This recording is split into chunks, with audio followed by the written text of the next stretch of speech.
A'udhu billahi mineşşeytanirracim. Bismillahirrahmanirrahim. Assalamu alaykum hörmetli qarindaşlar. Programımızın bugünkü bölümünde Seyyid Abul A'la Mevdudi'nin İşkerem Hutbeleri namlı kitabıdan İhramga kiriş, Maqam İbrahim, Tavab, Haramga kiriş, Talbiye aytiş degan temalarini diqqatingizga sunamiz. İhramga kiriş.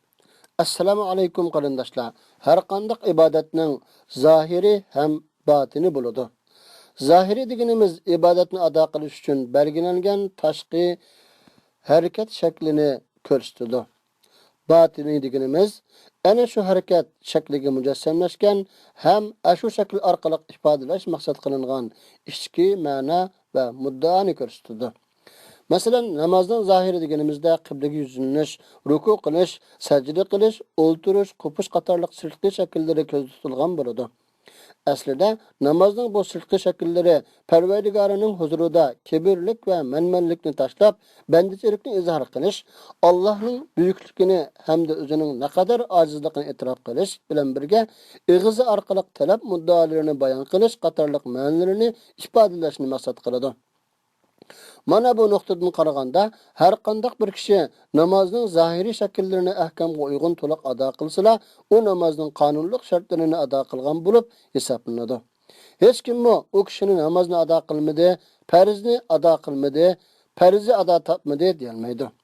Ammo ozroqla o'ylanib boqadigan bo'lsanglar, shuni o'zlüksiz his qilmay turolmaysizlarki, ig'izida o'qilayotgan zikr tasbihlarning ma'nolarini bilib turadigan, her bir hareketni ruhi mahiyeti bilen düşünüp ada qiladigan odamlar namozning manfaatiga erishalaydi. Hac qilishmi xuddi shuningga o'xshaydi. Hac uchun belgilangan usul, qoidalar mayli tushunib o'rindalsin yoki tushunilmay o'rindalsin, har holda qilgan hac ado topgan bo'ladi. Ustunlardagi farzmi saqt bo'lgan bo'ladi.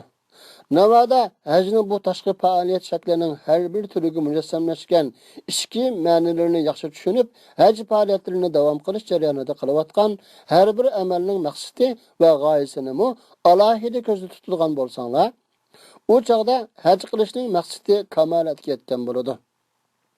Shundaqla qilgan hajinglarmi hisobsiz foyda, manfaatlarga erishgan bo'ladi. Şoňlaşqa qilgan hajjinglarmı hisobsiz foyda manfaatlarga erishgan bo'ladi. Şoňlaşqa bugun haj faoliyatining har bir amali o'z ichiga olgan mohiyat ma'nolar ustida oddiy qilib to'xtalmoqchiman. Ihramga kirish. Ihramga kirish haj faoliyatlari ichidagi tunji amal bo'lib, sirtdan kelgan har qanday bir haji kiyim-kechaklarini silib tashlab, toki ihramga kirimgacha miqatdan o'tsa bo'lmaydi. Shuningdek, Makkadan hajiga niyat qilgan kishimi oldi bilan kiyim almashtirib, ihramga kirishi lozim. Ihramlik ikki parcha raqtdan iborat nihoyatimi g'alibani kiyim bo'lib, bir parchasini bo'rimizga tashlab, yana bir parchasini belning ostiga urib olamiz. Beshimiz uchiq qoladi. Mana bular ihram urashning zahiriy shakli.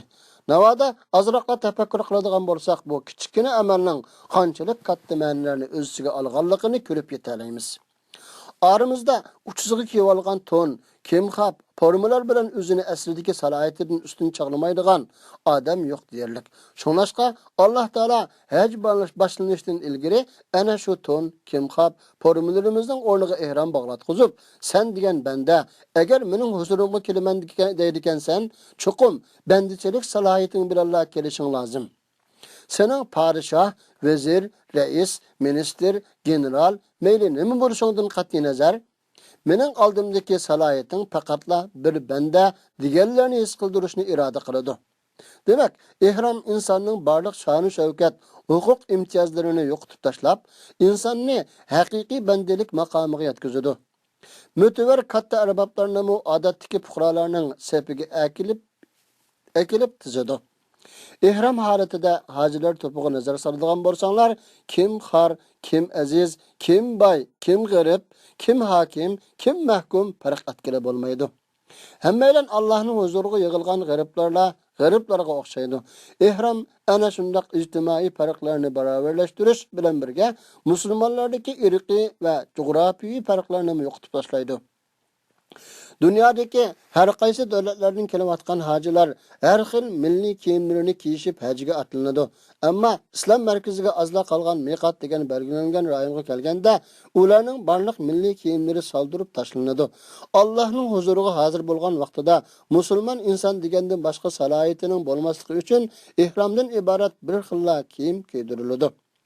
Musulmonlar arasida hammalar o'xshashlar bir millat bo'lishdak birlik tuyg'usini paydo qilish uchun balkim buningdanmi unumli ikkinchi bir tadbir bo'lmasi kerak. Ko'z oldinglarda o'tib ketayotgan ashu mig' hojilar to'piga qaraydigan bo'lsanglar, ihromning xosiyati bilan go'yoki ularning hammasi o'xshashlar bir fuqaro, o'xshashlar bir millatda ko'rinib, irqiy, jo'g'rofiy farqlar ko'zdan yo'qoladi. Ihrom bog'lash insonlarni hayvoniy xususiyatlardan yiroqlashtirib, farishtalarning maqomiga yaqinlashtiradi. Ihromda turgan inson bir tal chivinnimi o'ltira olmaydi. O'zining biror tal mo'ynini yulolmaydi. Ovlash u yoqda tursin, boshqalarning ovlashig'imi yordamlasha olmaydi. Girim, zebu-zinnat buyumlarini ishlatishmi cheklanadi. Hatto o'z nikohidagi halol hisoblanadigan ayoli bilan yaqinchilik qilish ihromlik holatda harom hisoblanadi. Ayoliga shahvoniy tuyg'ularni izhor qilishga qat'iy cheklanadi. Shahvoniy so'zlarni qilish, tillashish, urush majra qilish hammasi man'iy qilinadi. Hatto o'z xizmatkorini silkishga yo'l qo'yilmaydi. Demakki, inson ihromga kirish bilan tangla Allohning miskin bandasiga aylanadi. Barliq armonlari va nafsi xohishlarini cho'rib tashlaydi. Dunyodagi hamma narsa uningdan xotirjam bo'ladi. Uningdan hech kimga hech nima ziyon yetmaydi. U endi haliqi zo'migar zolim emas, balki dunyolikdagi barliq lazzatlardan voz kechib, vujudidagi mag'rurlik va manmanlikni chiqarib tashlagan ojizgina bir banda. Tuvanchilik bilan o'z hojat muddalarini Parvardigorining huzuriga sunish uchun ketayotgan oddiy bir musofir. Qarindoshlar, mana bu haqiqiy ihrom ruhi. Navoiy sizlar g'usl qilib yoki tahorat olib degandek ihromga kirishning qoidalarini bijo keltirib, ihromlik holat uchun belgilangan cheklamalarga rioya qilsanglar, bu amalning tashqi harakat shaklini o'rindigan bo'lasizlar. Ammo ihromga kirish jarayonida nima uchun ihromga kirayotganliklarini tasavvur qila olmasanglar, bu amal go'yoki bir jonsiz jasadga o'xshab qoladi. Bu jonsiz jasadga hayotlik baxsh etish uchun oldi bilan ihromning asli maqsadi bo'lgan yuqoriqi ruhiy kayfiyatni vujudinglarda paydo qilishinglar lozim. Ihrom uchun belgilangan cheklamalarga xiloflik qilmagan kishi shariatning nazarida ihromlik odam bo'lib hisoblanadi. Ammo Allohning nazaridagi haqiqiy ihromlik odam ihromga kirishdan ilgari o'zini Allohning haqiqiy ojiz, miskin bandasiga aylantirib, ideyasidagi manmanlik, milliy asabiyat va oila nasab, qabilavozlik degandek bir taraflama qarashlarni butunlay chiqarib tashlay olgan barliq maxluqotlarga nisbatan yaxshilik va rahimdillikning o'lgisi bo'lib qola olgan dünya hayotining zinnatlari ham rohatlaridan voz kechib, o'zini Allohning ishqiga mushu bir necha kun bo'lsa-mu ata olgan kishidir. Talbiya aytish. Ihromga kirib bo'lgandan keyin labbayk Allohumma labbayk, labbayk la sharika lak labbayk, innal hamda wan ni'mata lak wal mulk la sharika lak. Hozirman ey Alloh, hozirman, mana hozirman. Sening hech qanday sheriking yo'q ey Alloh. Mana hozirman, haqiqatanmi barliq madhiyalar sangla mansub, barliq yaxshilik ham podshohlik sangla xosdir. Sening hech qanday sheriking yo'qdir deb talbiya aytsalar.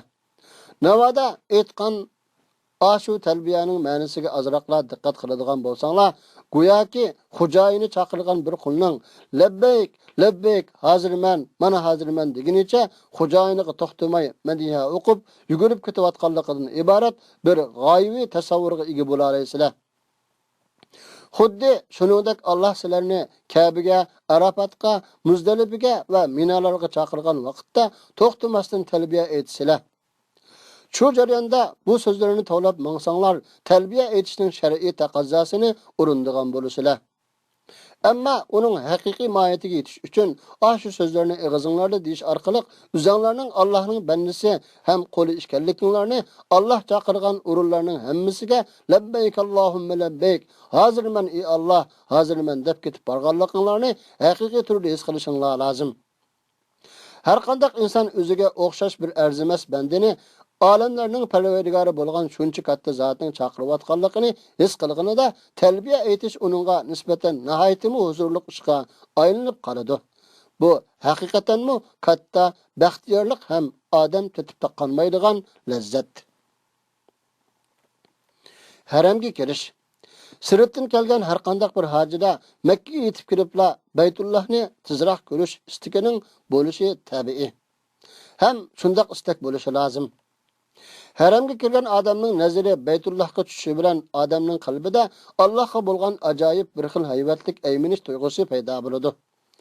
Allohning qudrati bilan qalb o'zligidan Ka'baga talpinadi. Allohga bo'lgan muhabbatmi dal shundoq bo'lishni talab qiladi. Bundaq chaqda til ham dil bilan Allohu akbar, la ilaha illalloh, vallohu akbar. Alloh hammadan katta, hech qanday sheriki yo'q. Alloh hammadan katta deyish lozim. Hamda yana tuvandagi duolarni intayin cho'nqur ixlos bilan o'qish lozim. Ey Alloh, bu o'yga texmi ko'p sharaf, ulug'liq va hashamat ato qilgin. Uni texmi ko'p yaxshiliklarning markaziga aylantirgin. Allahumma antas salam ve minkas salam fahayyina rabbana bis salam. Ey Allah, o'zing hamma ayib nuqsonlardan poksan. Senla barliq ayib nuqsonlardan salomat qilasan. Ey Allah, bizga jismoniy ham ruhiy jihatda sog'lom hayot ato qilgin. Bu duolarni arabcha o'qish muhim emas. Muhimi shu mazmunni ifodalaydigan duolarni qilish. Agar arabchasini o'qishda yoki yod olishda qiyinchilik his qilsanglar, shu mazmunni ifodalaydigan so'zlar bilan o'z tilinglarda duo qilsanglarmi bo'laveradi. Tavob. Haramga kelgan har qanday hoji oldi bilan Ka'bani tavob qiladi. Ihramga kiradigan chaqda haj tamattuga va yoki haj qironga niyat qilganlar ömrü tavabını qiladi. Haj ifrat qilishga niyat qilganlar bo'lsa, tavobi qudum deyiladigan dastlabki tavobni qiladi.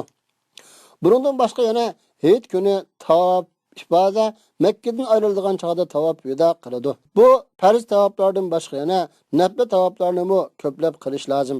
Chunki sirtdan kelganlarga nisbatan Makkada turish davomida tavob qilish fursati nisb bo'ladi. Shunlashqa bunday fursatni g'animat bilmak lozim. Endi tavobning asli mohiyatiga kelsak, u bandalarning shuncha haddi hisobsiz inom ikromlarni ato qilguvchi Allohga bo'lgan ixlosi va o'zini bag'ishlaganligining izhori bo'lib, insonlar ana shunday o'zlarini unutqunicha uning atrofini aylanadi. Haqiqatanmi Alloh biz uning visoliga yetalaydigan va atrofini aylanoladigan burishdek sifatlardan pok zotdir.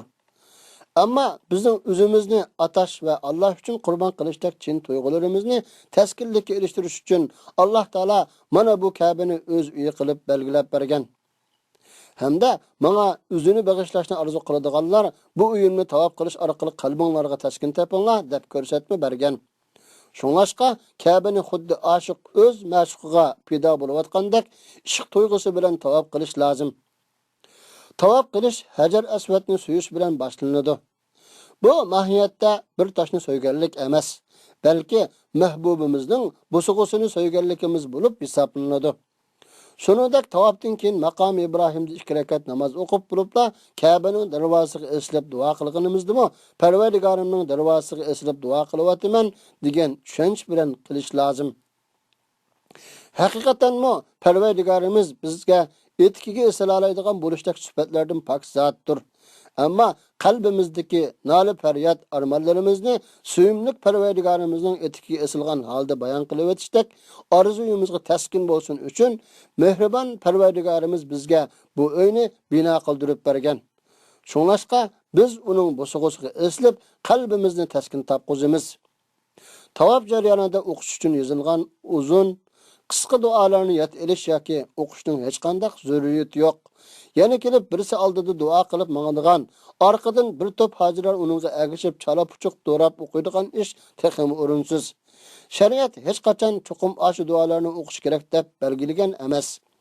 Tavobni boshlashda Hajar Aswadga yuzlanib turib, xuddi namozga qo'l ko'targandek qo'linglarni ko'tarib, bismillahi Allohu akbar, la ilaha illalloh va lillahil hamd deb boshlasanglar kifoya qiladi. Tavob qilish jarayonida Allohni qancha ko'p zikr qilib, qancha ko'p duo qilsanglar, shuncha yaxshi. Zikr qilish uchun subhanallohi, alhamdulillahi, la ilaha illalloh, Allohu akbarni ko'p o'qish yetarlik. Duo qilishda qalbinglarda bor bo'lgan arzu armonlaringlarni mayli qaysi tilda bo'lmasin tilasanglar bo'ladi. Hajar Aswadni suyish uchun kishilarning o'z ara ittirishib yurishi qat'iy to'g'ri emas. Bir-biriga azor berish hajni zayo qilib o'tadigan qilmish. Bo'libmi ayollarning ashiq istanchilikqa siqilib kirishi qat'iy xato. Shariat Hajar Aswadni zodi so'ymisi bo'lmaydi deb belgilagan emas. Navoda qistalmay suyish mumkin bo'lsa, har qitimliq aylanish oyoqlashganda Hajar Aswadning udurida to'xtab, qo'li bilan imo qilib, qo'liga suyishmi kifoya qiladi. Tavob jarayonida istiba va ramal qilishi lozim. Istiba deganlik o'ng biligi bilan bo'risini uchiq qo'yishni ko'rsatadi. Ramal deganlik dastlabki 3 tavobda qadamni kichikroq ilib, mo'rini silkigan holda tez-tez minishni ko'rsatadi. Bu ishning bundaq bir tarixiy jarayoni bor. Hudaybiya kelishimiga binoan Payg'ambar alayhisalom umra qilish uchun sahobalar bilan birlikda Makka ga kelganda, Makka mushriklari Madinaning havo suvlari yoqmay musulmonlar ajizlab ketibdi deyishga boshlagan edi. Shuning bilan Payg'ambar alayhisalom musulmonlarning kuchini namoyon qilib qo'yish maqsadida sahobalarni dastlabki tavobning 3 aylanishida istiba va ramal qilishga buyurgan. Mana bu tarixiy aslima, sunnat hozirga qadar saqlanib kelmoqda. Buningdan shuni bilishga bo'ladiki, bandalarning mag'rurlik bilan ko'nglisini silkib minishi haqiqatanmi Alloh yoqtirmaydigan bir ish. Ammo u dushmanlarga islomning qudratini izhor qilish uchun bo'lsa, Allohga nisbatan ana shunday yaqinlik amalga aylanadi. Hurmatli qarindoshlar, buning bilan bugungi Ochiq soat nomli programmamiz oxirlashdi. Kelar hafta yana ko'rishmak umidi bilan hammalarni Allohga topshirdim. Xayr-u xosh omon bo'linglar. Vassalomu alaykum va rahmatullohi va barakatuh.